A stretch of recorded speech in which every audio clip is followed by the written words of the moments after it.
Bom, boa noite, estamos aqui na Sociedade de Estudos Espíritas Francisco de Assis, na noite de terça-feira, dia 20 de outubro de 2020, para assistirmos à palestra, no estudo de nossa irmã Rosenilda Figueiredo, sobre o livro Vinha de Luz, não é? Não, Mestre na Educação, tá? De Vinícius Pedro Camargo. Boa noite, Rose, a palavra é sua.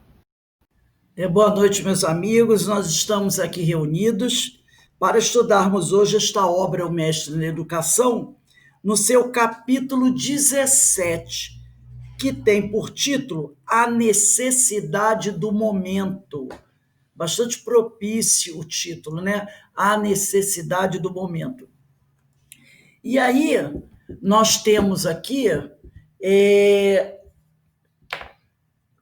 o Vinícius, que é o codinome, né, de Pedro de Camargo, ele adotava esse codinome, e ele inicia o texto dizendo assim: na marcha de uma ideia, como na de um exército, cumpre observar com cuidado as necessidades que surgem em dados momentos, as quais nem sempre podem ser previstas e acauteladas, quer dizer, prevenidas, não é? Então, na marcha de uma ideia, como na de um exército, cumpre observar com cuidado as necessidades que surgem em dados momentos, aos quais nem sempre essas necessidades podem ser previstas ou prevenidas, não é? Acauteladas previamente.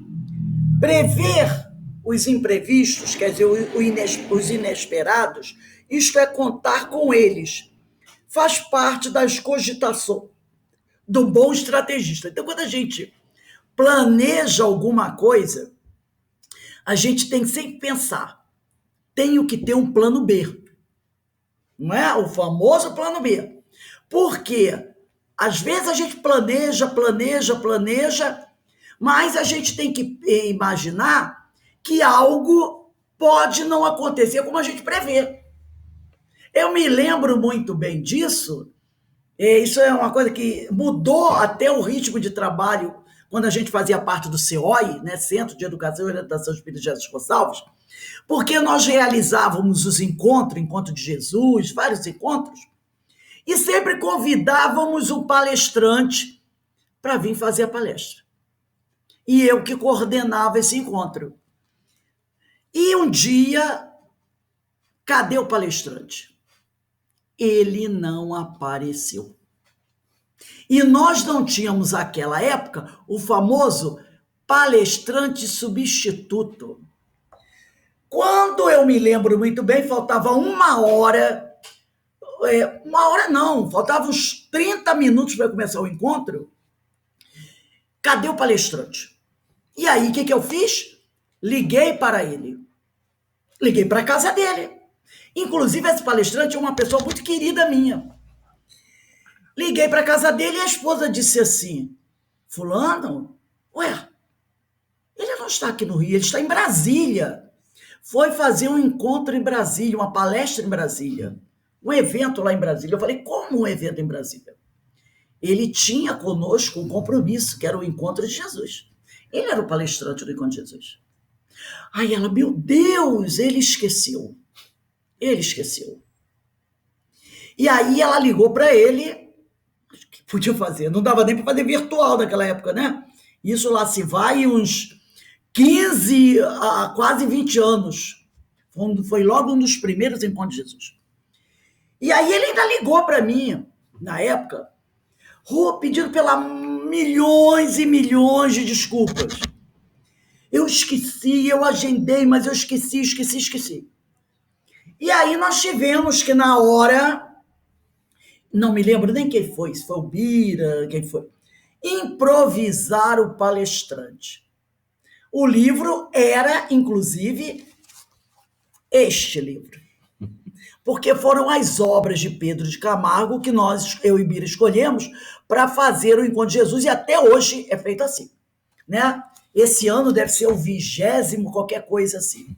20º. Então, desde o primeiro Encontro de Jesus, eu e Bira escolhemos o livro, toda a coleção do Pedro de Camargo.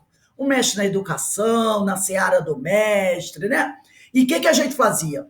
Eu e Bira, nós líamos o livro todo e escolhíamos os textos que iriam ser estudados. Então, a gente lia o livro todo, depois a gente se reunia, eu e Bira, e fazíamos assim, ó.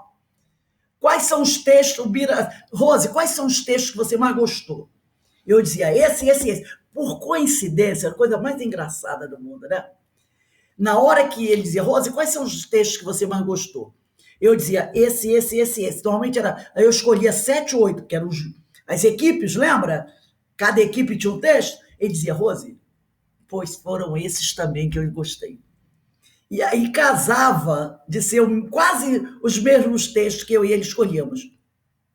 E aí, eu acho que foi ele que fez a palestra, mas nos pegou de surpresa.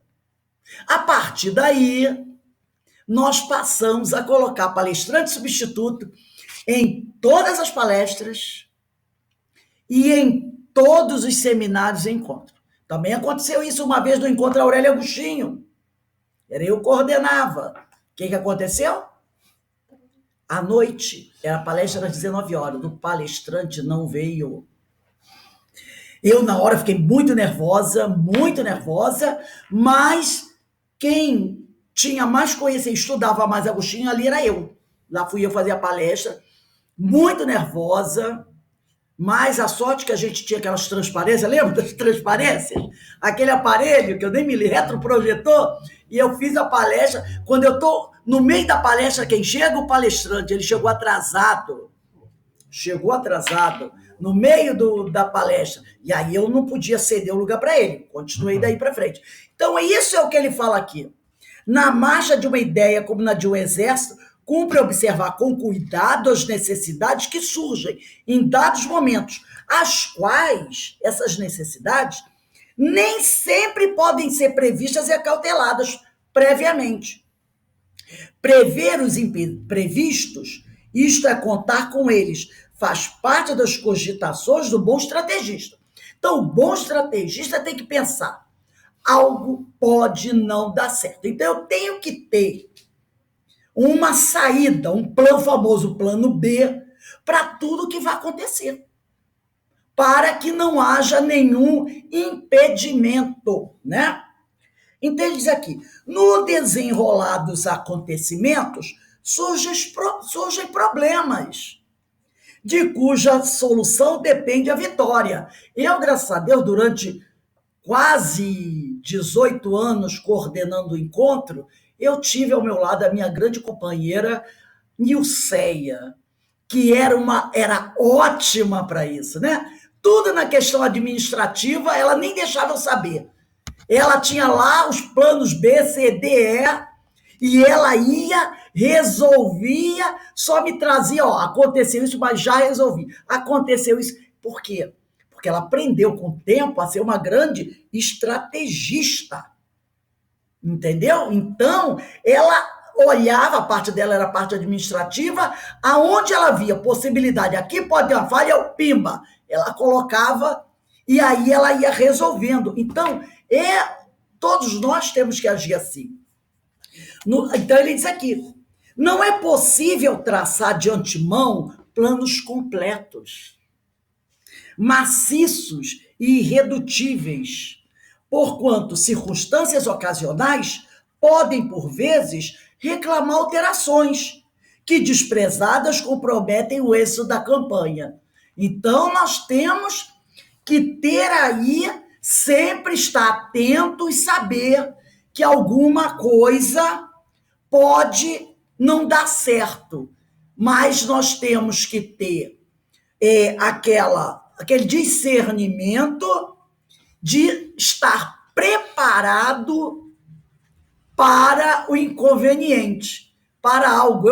Outro fato que eu me lembro também, que aconteceu, Uma vez nós estávamos fazendo a direção de um encontro, eu acho que era um encontro de mediunidade, e aquela situação de vários carros na calçada, né, estacionado. E aí o que aconteceu? Aí vinha o policial para multar, né? Lembra daquela época das multas, né? Terrível, querendo multar todo mundo. Então o pessoal estacionado. Aí daqui a pouco veio a companheira Joana Rose, o guarda passou para lá e passou para cá. E ele tá com um caderninho na mão. Veio tava de moto. Aí ela falou, era até o André Iese, aqui de Severinha, que estava fazendo palestra, o encontro. E ela disse assim, ele vai voltar. Se ele voltar, vai multar todo mundo. Vai ser um horror, entendeu? Ele vai multar todo mundo, vai ser um horror. Aí eu falei, peraí. Fui lá pro portão, esse dia foi muito engraçado. Foi até interessante, né?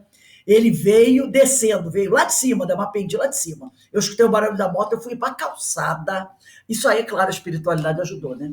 Eu fui para a calçada, parei na calçada, no portão COI, e fiquei. Aí ele veio passando, aí ele com o papelzinho na mão, com o bilhete na mão. Eu parei e fiquei olhando para ele. E ele olhando para mim. Ele diminuiu a moto para começar a multar. E aí eu comecei a olhar para ele. Aí ele olhando para mim. Aí ele me encarando ele. Aí ele foi passando, e eu olhando para ele, olhando. Ele foi embora. Eu acho que quando eu fui para a calçada, Jesus Gonçalves deve ter mandado assim, vai um grupo ficar atrás dela. Eu acho que ele passou, olhou para mim, viu alguma coisa, porque ele olhou assim, sabe, aquele olhar firme, eu olhando firme para ele, acompanhando o olhar dele, foi embora, não multou ninguém. Eu acho que na hora a espiritualidade veio e ajudou aquele irmão para que ele não multasse ninguém, porque realmente a multa era cara, né, e não tinha como, aonde botar os carros para estacionar, né? Então a gente tem sempre que ter uma saída e imaginar que sempre pode alguma coisa acontecer. E não tem que entrar em desespero, né? Porque ele diz aqui, por vezes, reclamar alterações que desprezadas comprometem o êxito da campanha. Então, quando a gente senta e vai buscar fazer um trabalho, sempre pode acontecer alguma coisa. Sempre pode. E a gente tem que estar preparado para isso, para poder ter uma saída e resolver o problema. A marcha ascensional, segundo parágrafo do texto, a marcha ascensional dos ideais consubstanciados na terceira revelação, que é o Pentateuco, né? Que a primeira revelação é com Moisés, a segunda é com Jesus, e a terceira é com Kardec. Está reclamando, no momento, certas medidas indispensáveis. Então, a marcha ascensional dos ideais consubstanciados na terceira revelação está reclamando, no momento, certas medidas indispensáveis ao prosseguimento da luminosa pugna. Pugna quer dizer, da luminosa luta, né? Menosprezá-las importará não só em sustar, interromper a arrancada realizada, como em comprometer o terreno já conquistado, né? Então, ele diz que essa marcha ascensional, esse progresso, essa caminhada da terceira revelação, está reclamando no momento algumas medidas por parte dos adeptos indispensáveis para que essa doutrina prossiga luminosa na sua luta, né? Por que luta? Porque ela tem que combater as sombras, né? A doutrina precisa combater as sombras. Então é uma luta dura, porque nem todos aceitam a palavra de Jesus, né? Lembra que nós estudamos hoje em Paulo de Tarso? Quando ele disse que a luta estava difícil, muitos companheiros estavam sendo atacados, que a palavra do Senhor, eu até falei que a palavra do Senhor incomoda, e por isso eles estavam sendo perseguidos, continua a mesma coisa. A doutrina vem lutando. Hoje, nem tanto como a época de Kardec, mas continua lutando, porque Outros perigos se avizinham. Não são iguais os do tempo de Kardec, mas são outros que às vezes são até mais elaborados, né? E mais sutis, que a gente às vezes nem percebe. Os perigos continuam rondando. A gente tem que lembrar que os adversários do espiritismo, eles também se aprimoram. Eles também se aprimoram, gente. Eles não vão atacar a doutrina hoje como atacaram a época de Kardec. Porque a gente já sabe como é que eles atacaram. A gente já sabe como é que Kardec combateu, então a gente seria só copiar. Então, eles têm que elaborar coisas novas, mais sutis, porque o pessoal hoje tem um conhecimento maior. Se eles vierem com uma coisa assim muito grosseira, a gente percebe, não percebe? Então os ataques são mais elaborados, mais sutis. A gente vê quando recebe essas mensagenzinhas aí, né? Que vem pela internet, vem mais elaborado. Os ataques vão se elaborando. Os adversários contraditores também vêm se especializando. Eles vêm se especializando, né? Então, ele diz aqui, a luta prossegue. Menosprezá-la, essa luta, importará em interromper a arrancada realizada como em comprometer o terreno já conquistado. Se a gente não perseverar na nossa luta, de olho e ouvidos bem abertos, a gente pode perder o terreno já conquistado. Para essas doutrinas espiritualistas ou essas utopias que o pessoal anda pregando por aí, como outro dia eu vi na internet, não foi ninguém não. Um rapaz dando um curso. Ele começa assim: você que é médium, ou melhor, você que quer ser médium ostensivo. Começa assim. Nós aprendemos da doutrina espírita que todos nós somos médios, mas alguns são médios ostensivos, outros não. E ele diz, se você quiser, olha só, se você quiser ser médio ostensivo, eu estou dando um curso de mediunidade quântica não sei o quê. Usou o termo assim da física. Através do meu curso, você... Aí ele diz quantas aulas, não sei se vocês viram, ele diz quantas aulas terá lá. Você poderá ser um médium ostensivo e poderá ver espíritos, poderá fazer isso, fazer aquilo. Não tem... Aí ele ainda diz assim, sem se ficar preocupado com essas coisas aí que o livro dos espíritos, que o evangelho fala, do perigo que tem em você ser médium. Então, se você quer ser um médium ostensivo, vem fazer meu curso. Porque o meu curso vai ensinar você a despertar a tua mediunidade. E você vai poder ver o que você quiser. Ser um médium, produzir vários fenômenos. Gente, o que é isso? E ele falando, esquece a doutrina, porque a doutrina só fala que ser médium ostensivo, sem fazer os cursos que ela oferece, é perigoso. Vem fazer comigo que eu torno você médium ostensivo. Olha aí. Não são os perigos? E, ó, muita gente se inscrevendo, hein? Porque tem aquela coisa do up, né? Que eles pedem para o pessoal, dá um monte de gente dizendo up, quer dizer, eu quero.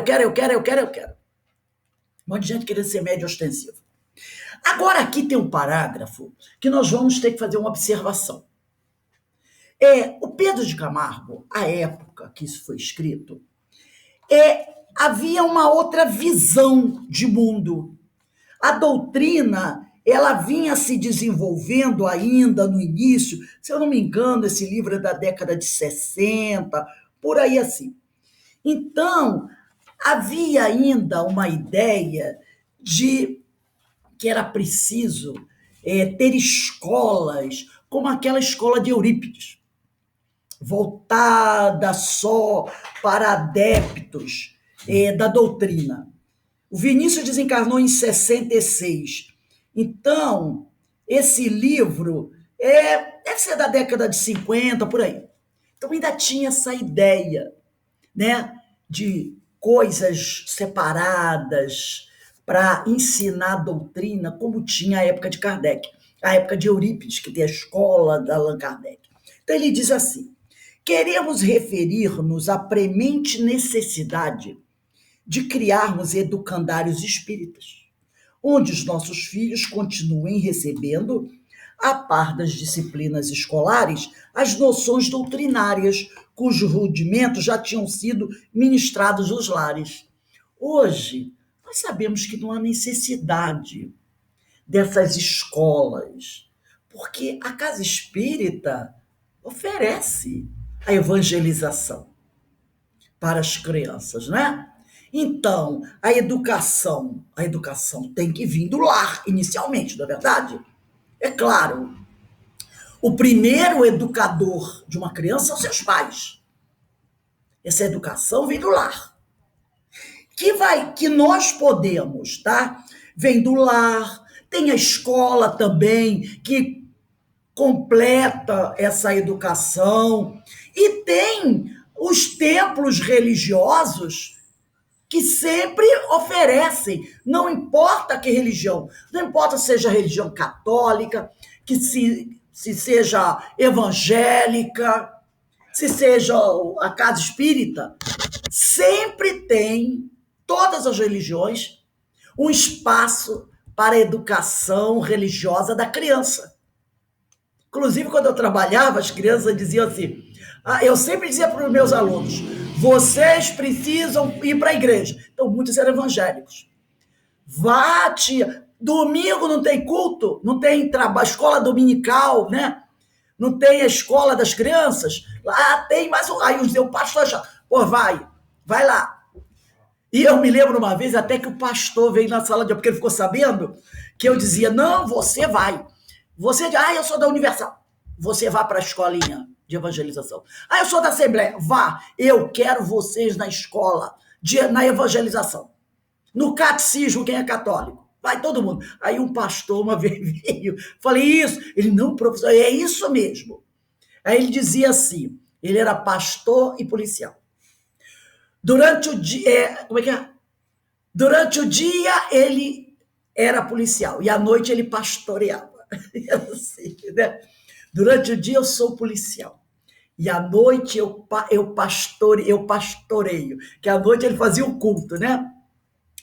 Durante o dia eu sou policial, à noite eu pastoreio, né? Então ele dizia, não, professor, é isso mesmo. Então a criança tem que ter a orientação religiosa de acordo com a religião dos pais. Então cada família tem a obrigação moral de encaminhar seus filhos para a evangelização religiosa da sua fé. Ninguém está dizendo aqui que a evangelização infantil da doutrina espírita é a melhor. Ninguém está dizendo isso. Cada um na sua fé. Se você é espiritualista, dentro do seu segmento religioso, encaminhe os seus filhos. Se você é católico, se você é evangélico, se você é espírita. Né? É importante a criança ter uma orientação religiosa. Então, quando o Pedro Camargo fala aqui em formar educandários espíritas, isso era aquela visão da década de 30, 40 e 50 da doutrina. Hoje não há essa necessidade. A família dá a educação que é necessária, a escola complementa, a gente sabe, né? E também encaminhar-se a criança para o seu templo religioso para continuar essa orientação. Fazendo isso, tá tudo bem. E não quer dizer que a criança, quando se torne adulta, tenha que seguir aquela fé. De repente, ela não quer. Não quero. Eu fiz a evangelização na casa espírita, eu fiz a evangelização na igreja católica, no templo protestante, mas agora que eu sou adulto, eu não quero seguir uma religião. Não tem problema, porque a base foi plantada. A base foi plantada. Então, mesmo que em adulto ele não se torne um religioso, ele tem a base religiosa plantada nele. Dificilmente ele vai se desviar. Dificilmente ele vai se desviar. Ele pode não frequentar nenhum templo religioso, mas ele sabe quem é Deus, Jesus. Ele tem essa fé, entendeu? Porque ninguém disse que a frequência a um templo religioso está salvando alguém. Não é verdade? Não, ninguém diz isso. É a tua fé te salvou. A tua fé, né? Então, essa questão de educandários espíritas, não há necessidade. Não. É lógico que tem escolas religiosas, tem escolas católicas, é lógico que tem. Mas não há essa necessidade de implantar uma escola religiosa para que a fé, o ensino religioso seja dado. Não, não há essa necessidade, né? Então, continuando aqui. Toda obra, seja de ordem material ou espiritual, ergue-se naturalmente sobre alicerces. Claro, toda obra tem que se erguer sobre alicerces. Até uma simples casa, né? Ninguém vai levantar uma casa botando os tijolos sobre a terra. Tem que fazer o seu alicerce. Eu sei disso que meu pai era pedreiro também. E ele tinha uma grande preocupação com o alicerce da casa que ele ia levantar. Tais sejam estes, tal será a segurança do edifício que se constrói. Se você vai construir uma casa, é uma espécie de alicerce. Se você vai construir um prédio de 4 andares, é outro tipo de alicerce, né?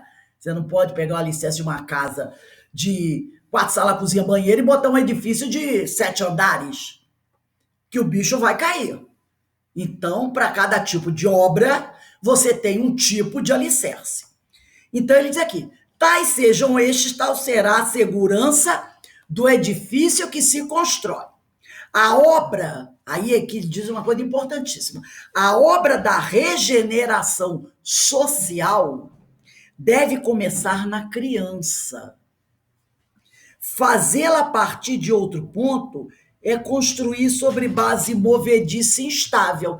Pode até dar certo, mas é mais difícil. Você começar a evangelizar uma pessoa aos 15, 16 anos, não é? É um pouquinho mais difícil.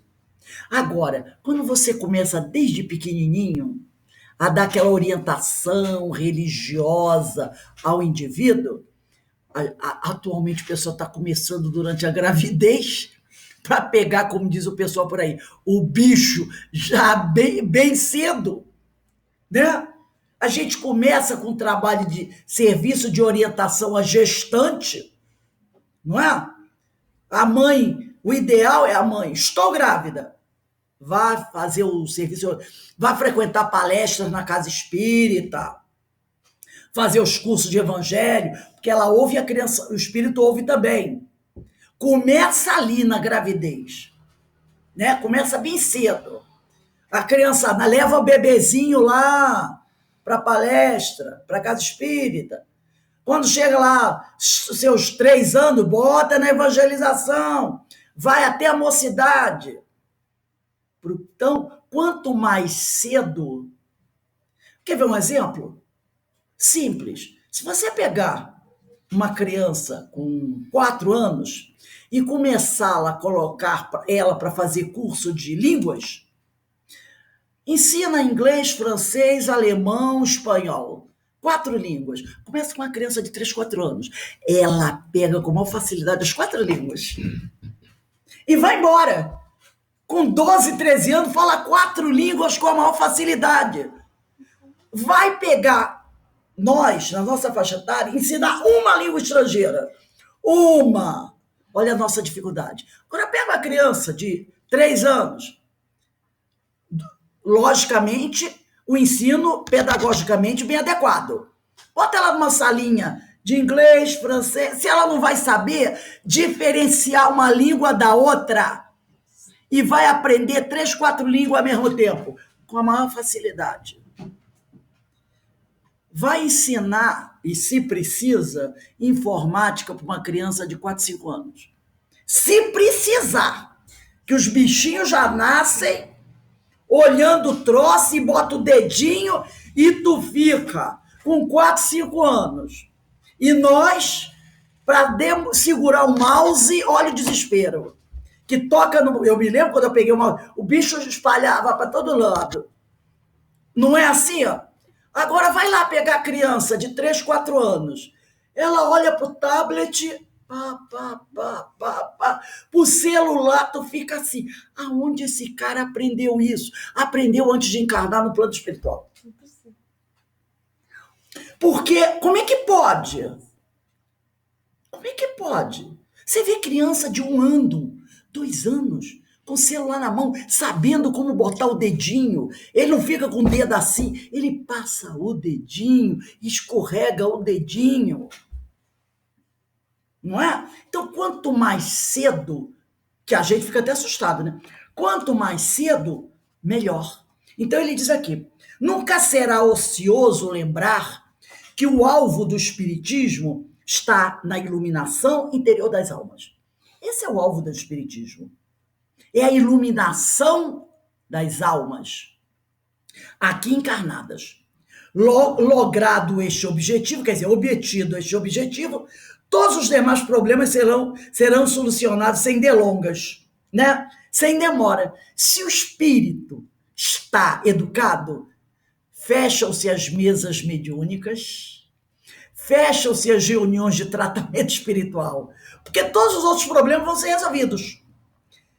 De acordo, e ele diz aqui, logrado este objetivo, quer dizer, alcançado esse objetivo, todos os demais problemas serão solucionados sem delongas, nem maiores dificuldades, de acordo com a magnífica visão de Jesus, quando disse, buscai em primeiro lugar o reino de Deus e a sua justiça, tudo mais vos será dado por acréscimo, né? Buscai o reino de Deus, o evangelho de Jesus, e tudo mais vos será dado por acréscimo. O reino divino das realidades da vida encontra-se nos refolhos da consciência humana.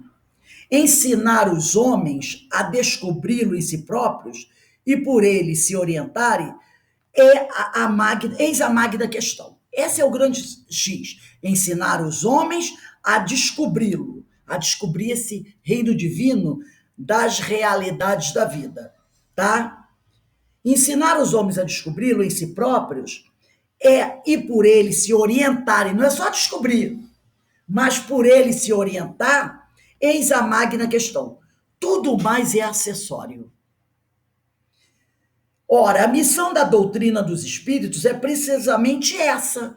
Então ele diz aqui qual a missão da doutrina: esclarecer, iluminar a mente do homem, de modo que ele descortine com clareza o roteiro que o conduzirá à realização do destino maravilhoso que lhe está reservado. Essa é a missão da doutrina. Esclarecer, iluminar a mente do homem, de modo que ele descortine com clareza o roteiro que o conduzirá à realização do destino maravilhoso que lhe está reservado. O programa espírita que se desvia deste carreiro, deste caminho, não corresponde às finalidades reais da doutrina. Nota-se entre os espiritistas a preocupação. Espiritistas são os espíritas, tá? É um outro nome que nós recebemos. Nota-se entre os espiritistas a preocupação de realizar cometimentos que se imponham pela sua vultosidade. Às vezes nós espíritas queremos fazer eventos tchan, tchan, tchan, tchan, entendeu? Todos se empolgam na contemplação de edifícios e de monumentos, deste ou daquele gênero. Sem tirar o valor de tais empreendimentos, cumpre, contudo, notar que acima deles está a iluminação das consciências. Então, se vamos realizar um evento, não tem que primeiro ficar preocupado com o show. O show não é o mais importante.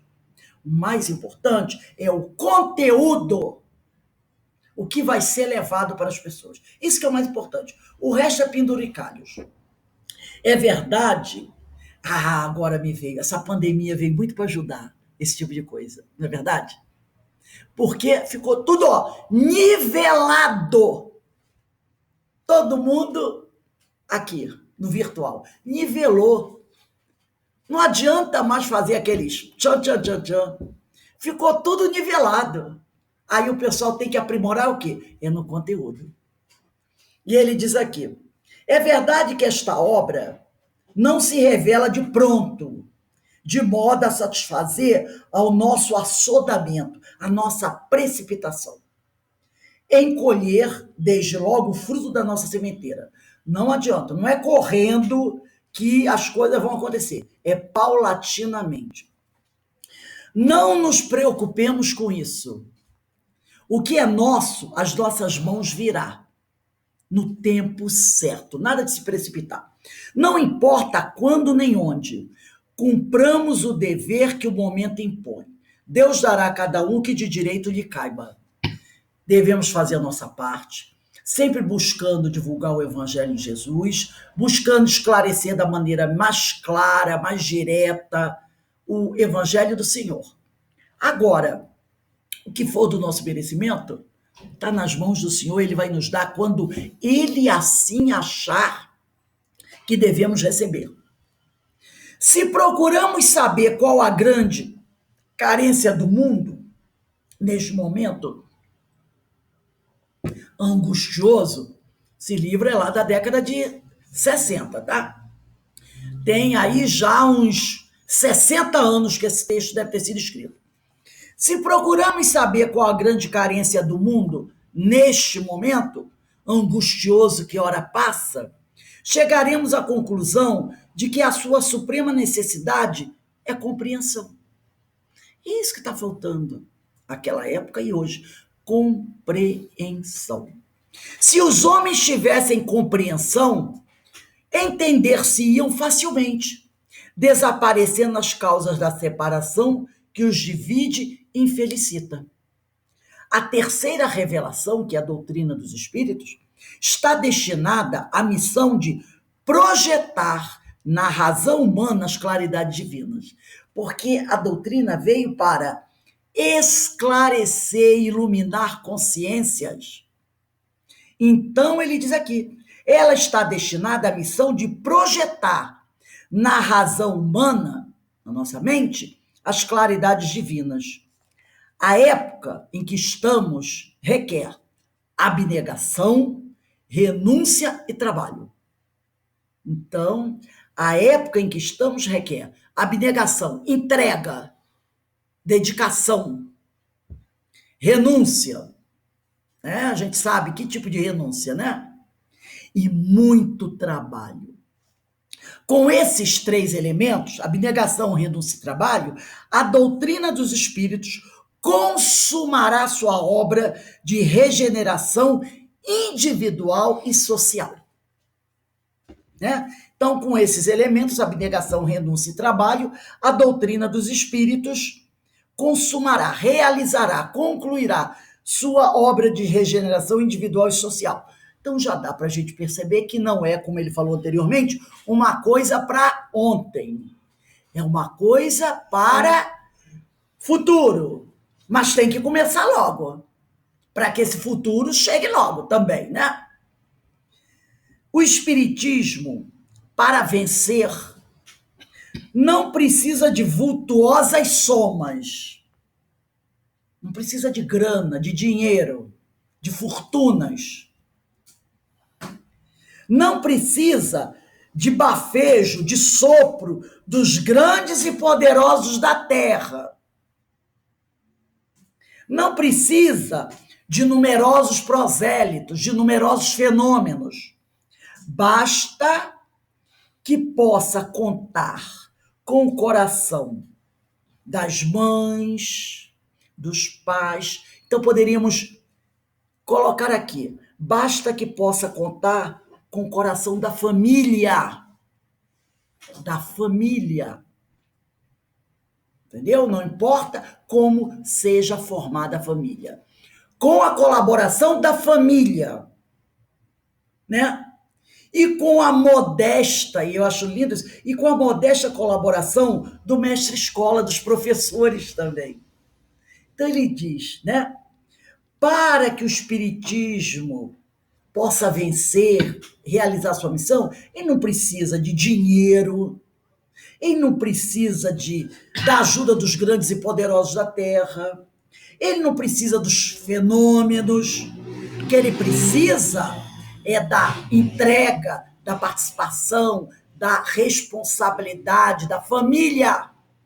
Porque nós nascemos aqui, quando o espírito reencarna, normalmente ele entrega uma família, não é?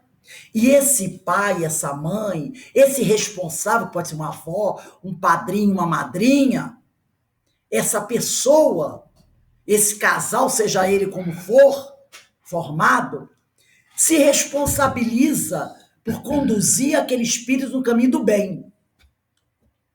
Então, para que o espiritismo vença, ele precisa, né? O espírito precisa do amparo de uma família, né? E também da educação.